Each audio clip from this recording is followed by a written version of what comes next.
Hello, we're on like tape 8 of my classroom management discussion. I was going to have a rat here, but like I said, take 8. I am Nicholas Maroney. Today I'm going to talk about classroom management and classroom discipline. We are supposed to talk about theorists from the book, and I definitely will be doing that. But in the meantime, I'm actually going to take a moment to talk about my major contributor to my information, which is Henry Wong. He has this lovely book here, First Days of School. It really helped me get through, well, my first days of school, which was last year. He has two major components to his classroom management style. The first one is routines as opposed to rules. Quick example, I have a piece of tape by the front of each of my front row desks. Because if I don't, they tend to migrate in the back. So let me go ahead and give you the prompt that goes with my particular routine here. If the desks are off at the start of the period, I say, hey guys, would you mind taking a minute to realign your desks with the front seat tape? And so they'll realign the rows, get them nice and straight, and it's one less thing I have to do at the end of the day. Because they're doing it, and they're doing it correctly. The advantage of routines is two major things. First, if they do not follow the routine, they aren't going to be in trouble. Instead, they just get prompted again or asked, why didn't you follow it? It's not a major consequence. It's not a huge infraction. Secondly, over the course of the year, I will be getting 99% of my students to do these routines 99% of the time. So it's, at the end product, after about a week of practice, cuts down on my classroom management and my need to manage my classroom very much so. And it makes more work for them. As Henry Wong said to several audiences, he didn't leave his work tired. In fact, the students left work tired. That's because of his second major component as much as these routines. The second major component is on students educating themselves, students disciplining themselves. So it's about giving the power, which for a lot of teachers is troublesome from ego, myself included. It's about giving the teacher, or giving the power of the classroom control to the students and the responsibility of the classroom to the students. Well, this very much in lines with two of the theorists from the book, Ginno and Gordon, both focused on a student-centered discipline routine. My goal as the teacher becomes one of modeling self-discipline and of teaching self-discipline, and then the students take responsibility for their own actions and over the course of time become better people for it. Which is kind of my goal in education in the first place, is to make the students better teachers. Make the students better people, not better teachers, although that would be a nice bonus. Along those lines, modeling is a wonderful trick. I did not understand what we meant by the discipline game from the text. I did not understand until I saw Mr. Young's good behavior game, which is the strategy by Barish, Swanders, and Wolf.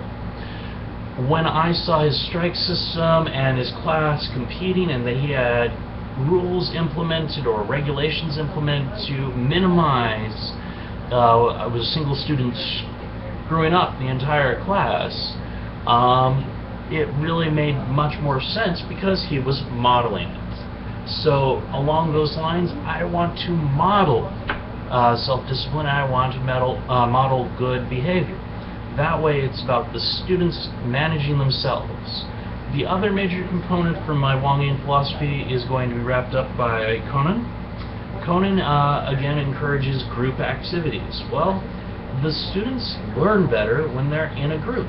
I can say something, maybe 10 times. Well, or 10 different ways. I have, in my smallest class, 30 people.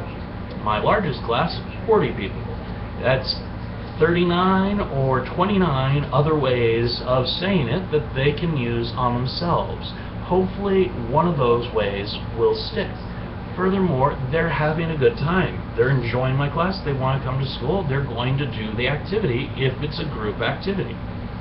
So that's a major advantage, and I'm really happy Conan suggests that, as well as Henry Wong.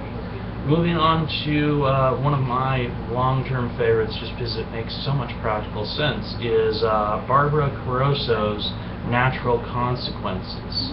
Use those whenever you can, because again, it cuts down on my workload if, oh yeah, what did you think was going to happen? You're doing this, you messed up.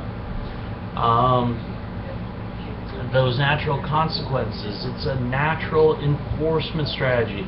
All I might need to do is say, okay, you did blank, this is the results. You can see how that moves to the other.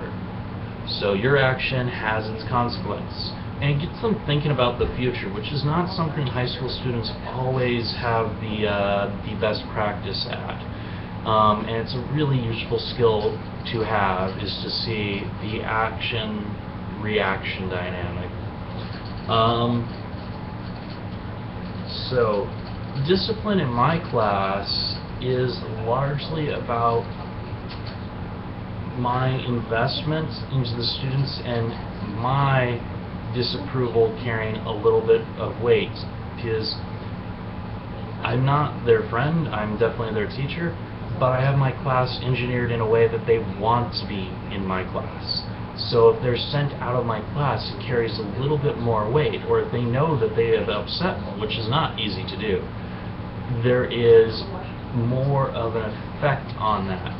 And it, again, works with that self-discipline regulation.